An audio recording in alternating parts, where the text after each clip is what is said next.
Chandra Leo. Halo semuanya.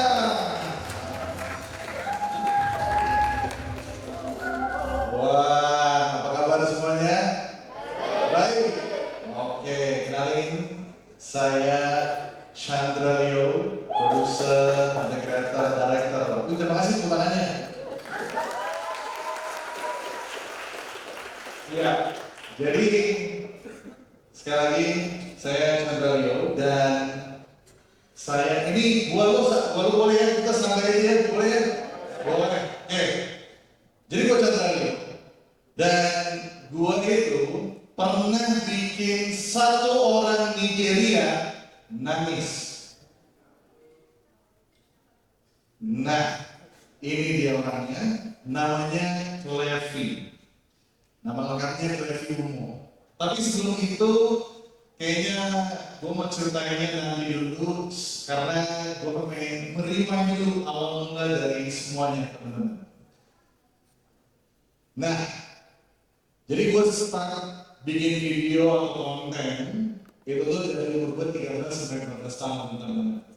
Itu tuh masih kamera gue itu pinjam sama saudara yang kalau kalian tahu resolusinya itu kalau kalian lihat YouTube tuh ya ada 360p, ada 720p, 1080p. Ini kamera di saudara gue ini 144p. Berarti kayak blur lah technically, nggak pixel pun lah ibarat. Bahkan dari kota aja itu masih pakai tumpukan buku-buku. Jadi buku gue tumpuk, gue taruh kamera di atasnya. Sama software editingnya, ini buat yang GTA nih, versi crack. Begitulah hidup. Habis itu gua upload ke YouTube dan gua share linknya ke Kaskus teman-teman. Ada tahu Kaskus? Tahu ya?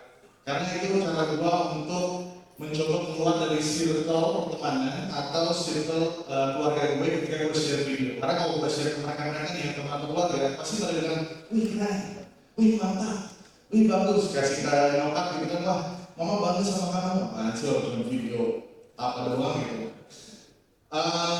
Tapi satu hal yang gue ingat di situ, yang gue paling tahu ya, karena di masa itu konten kreator tuh nggak ngerti berapa sih itu konten kreator, apa sih itu views, apa sih itu algoritma. Kalau di sekarang atau saat itu ya ditanya algoritma itu apa, gue kayak ini bahasa Spanyolnya dari mana nih algoritma. Gak ngerti sama sekali, tapi ada satu yang gue tahu, sebuah mindset teman-teman, iseng siapa tahu yang bikin senyum gitu. Gue koreksi iseng siapa tahu yang senyum gara-gara ini gitu. Nah, lalu masuk gue ke era video Instagram, yaitu Indovidgram. Ada tahu tentang Indovidgram? Yes. Jadi dalam masa dimana gue bertemu dengan konten-konten kreator yang lain. Di sini adalah era dimana gak ada budget, gak ada endorsement, cuma punya ide dan teman-teman untuk rekam bareng atau syuting bareng di sana. Syarat buat teman-teman gue di Indovidgram semuanya. Karena di sini tuh yang benar-benar gue merasakan yang namanya kolaborasi. Dan gue sadar atau mengerti arti dari kolaborasi itu kayak gimana. Kolaborasi ternyata bukan sekedar kerja bareng. Kolaborasi itu adalah percaya bareng. Karena di sini, komunitas ini, mereka tahu semuanya gue, mereka tahu apa adanya gue, mereka tahu A sampai Z-nya gue, waktu bikin ide, waktu syutingnya, kalau sampai ke editing yang mereka semua tahu, dan gue jalan terus semua mereka bisa lihat, terakhirnya mereka percaya. Jadi yang ada ide-ide ditolakin di sini, semua ide kayak diyakin, kita bikin bareng-bareng, karena mereka tahu A sampai Z-nya nanti seperti ini pasti baik gitu kontennya. Abis itu kita lanjut ke kolaborasi dengan teman-teman kreator lain seperti Skin Indonesia 24, Andovi dan Yogada Lopez, Reza Octavian, dan bahkan ada satu konten kreator yang sekarang jadi ketua umum partai, Kaisang Pangarep. Iya, gitu lah, hidup ya. Tapi setelah itu kita beberapa konten kreator bahkan menonton konten dari YouTube yaitu yang bernama YouTube Rewind. Nah, Ini adalah sebuah video yang buat kita kayak terpukau. Wah, keren banget kolaborasi antara creator dengan skala yang besar. Terus kita bertanya dengan satu sama lain, Indonesia nggak bisa begini. Dari situ yang jadi awal mula untuk kita beranjak berikutnya Rewind Indonesia.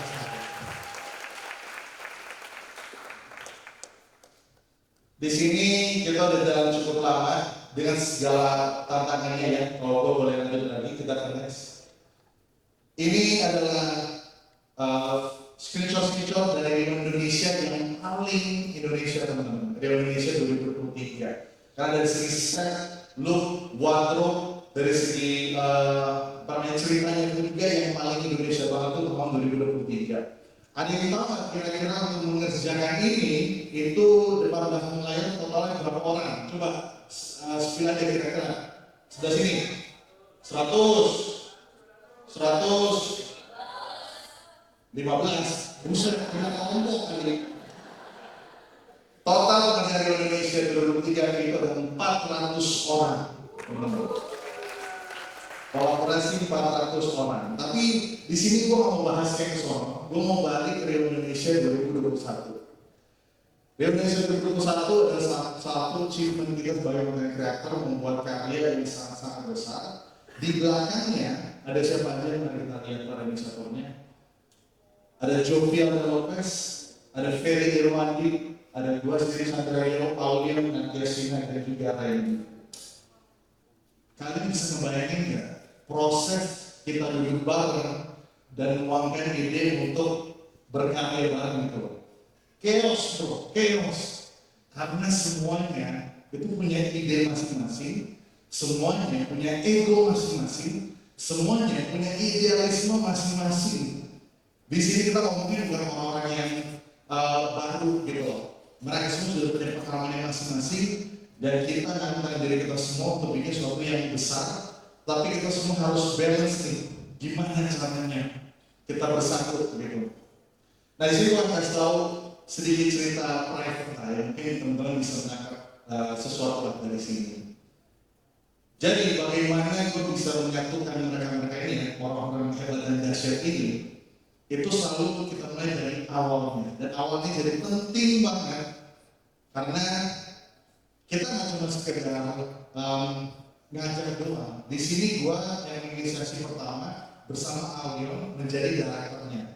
Tapi kita butuh inisiator yang lain untuk bisa menambahkan elemen atau menambahkan sesuatu untuk Indonesia 2021. Makanya terakhir kita ada Jovial, Ferry, dan juga ada Sina dan juga Reni. Jadi ini bukan sekedar kayak Joe, Fer, ikut yuk Rewind, bukan. Jadi kita ke mereka, di sini gue khususnya gue dan Alio, kita ke mereka itu bertanya, tertarik nggak untuk kita di Indonesia? Tapi kita langsung bilang, yes or no, gak usah jawab iya atau tidak, gak usah. Boleh nggak? Gue tanya berikutnya. Joe, Fer, Natia, atau Randy ini masing-masing beda tempat ya. Kalian tuh lagi ngerasa apa sekarang dengan dunia content creator ini? Kalian tuh lagi sedih, marah, kesel, atau mungkin kecewa nggak sih dengan dunia content creator ini? Jovial. Gue sih pengen bikin konten yang bervariasi kan. Itu kata itu soal Jovial, kata itu sebagainya nggak beda. Gue pengen bikin konten yang variasi. Karena udah banyak banget konten kreator di Indonesia yang bikin konten ini itu aja. Ferry Irwandi. Ya kalau saya sih banyak. Kayak toiletnya kayak gitu.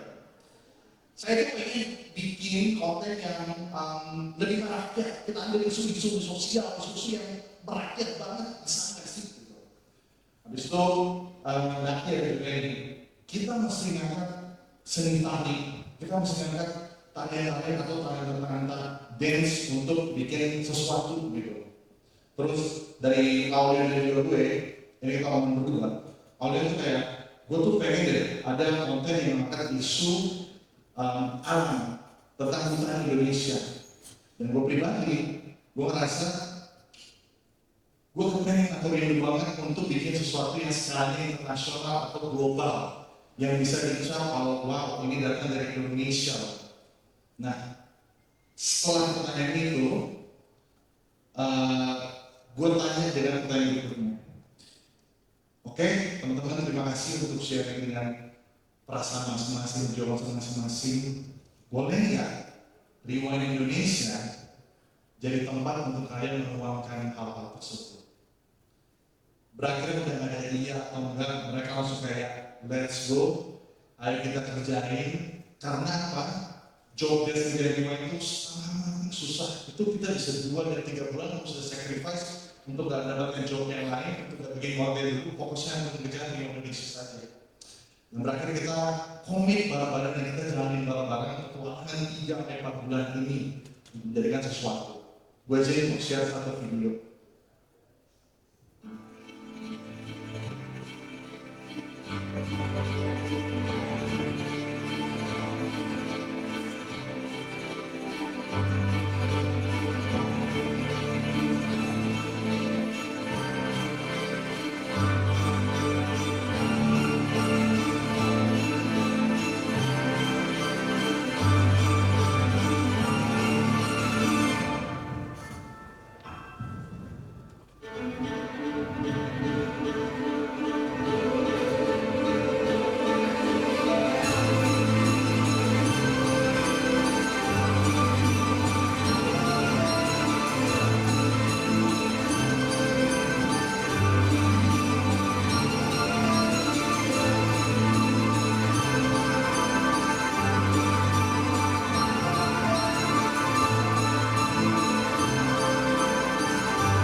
Ya, itu kira-kira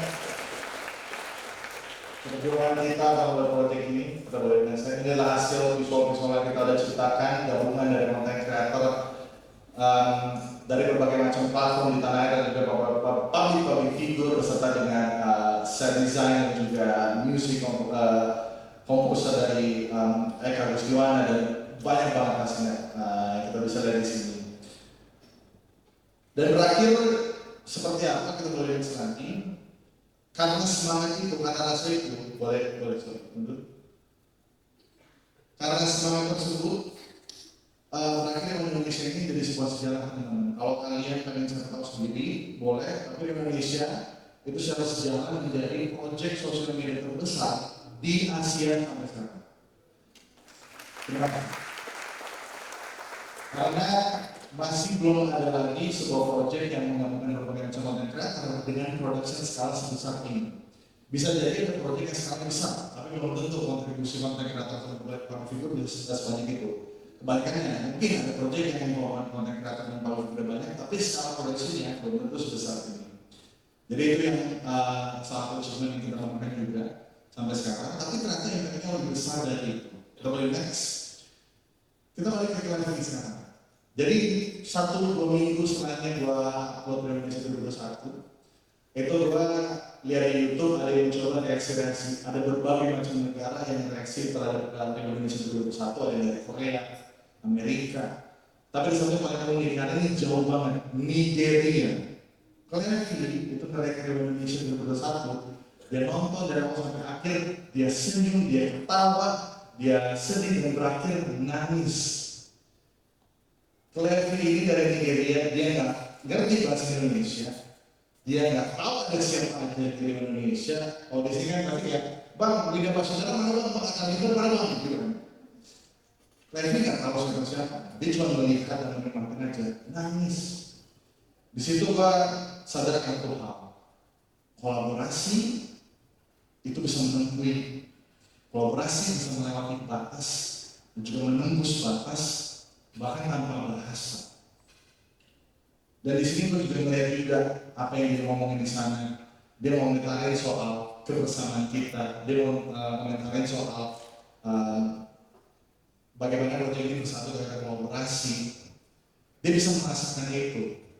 Jadi kayaknya di sini gue juga bisa matokin kalau kolaborasi terbaik itu tidak datang dari strategi ataupun rencana.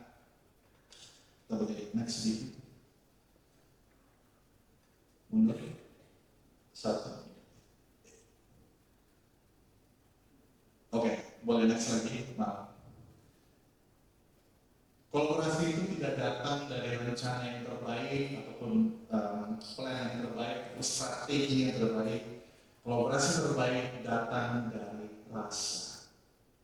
Ketika kita mempunyai rasa atau concern atau apapun yang membuat kita marah, sedih, kecewa, terus kalian share, kita buka ke teman-teman kita, terus kita kolaborasi, itu yang akan mengangkat atau at least buat kita pribadi, membuat kita jadi punya sense of belonging terhadap proyek ini berakhir maksimal. Itu kira-kira sedikit cerita bagaimana kolaborasi itu penting untuk kita di Indonesia. Dan bagaimana dengan sekarang 2025? Kita boleh next.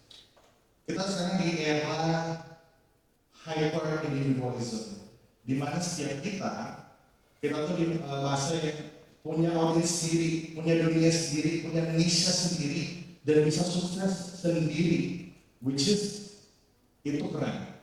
And that's okay. Bukan berarti kalau kita lihat sekarang tidak ada lagi kolaborasi yang besar-besar lagi, karena betul eranya yang sudah berubah.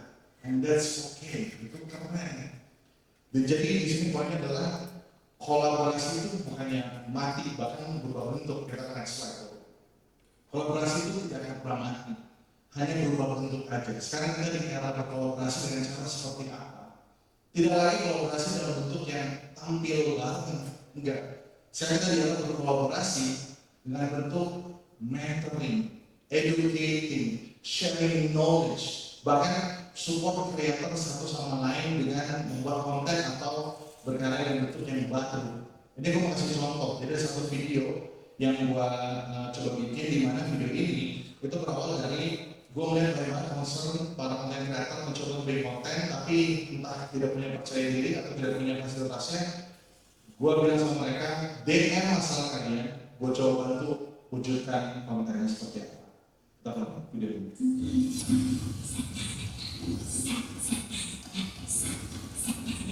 Kita berkata-kata karena yang melakukan itu sudah 5 tahun PP.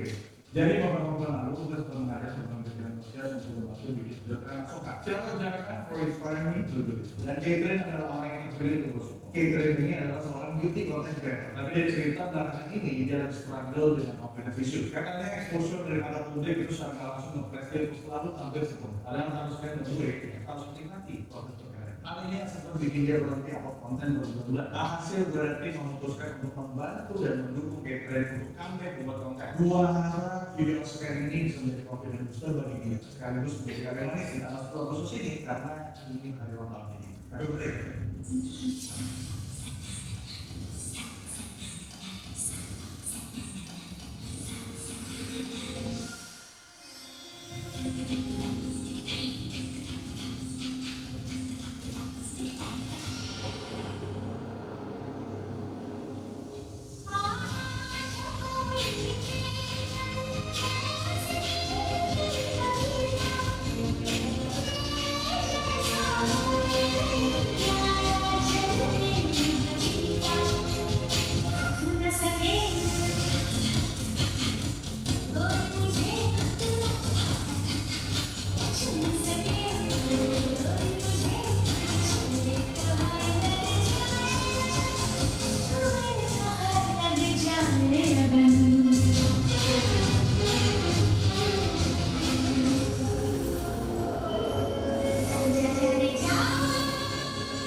Terima kasih, Catherine sudah mengizinkan kita untuk berprogres bersama membuat konten ini. Konten ini adalah persembahan dari Catherine, bukan dari gue, karena gue dan tim hanya menjadi jembatan. Terima kasih. Oke, letak contoh untuk kolaborasi kita bisa lakukan sekarang. At least that's what I'm doing. Dan di sini kalau boleh share untuk sebagai penutup, ya di sini ada satu foto teman-teman. Ini adalah sebuah produksi yang gue lakukan untuk Piala Indonesia 2023. Gue menjadi directornya. Dan gue melihat di sini ada banyak orang, ada 2 foto, semua tim produksi gue dan juga cast dan kru. Di sini tuh ada sebuah bentuk juga gitu loh. Kalau karya besar atau karya terbaik itu gak datang dari satu orang jenius, tapi dari banyak orang yang saling percaya. Gue tuh selalu melihat foto ini sebagai orang untuk berterima kasih karena sudah percaya dengan apa yang kita mau bikin gitu.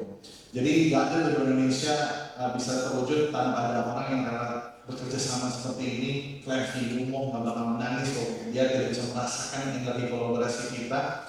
Jadi buat teman-teman setelah ini ngerasa kalau pengen kolaborasi, ngajak teman-teman kalian, lakuin aja.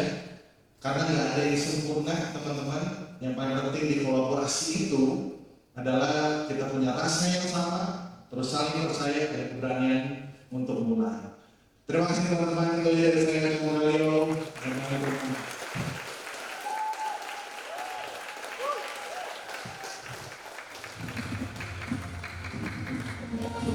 Saya pakai.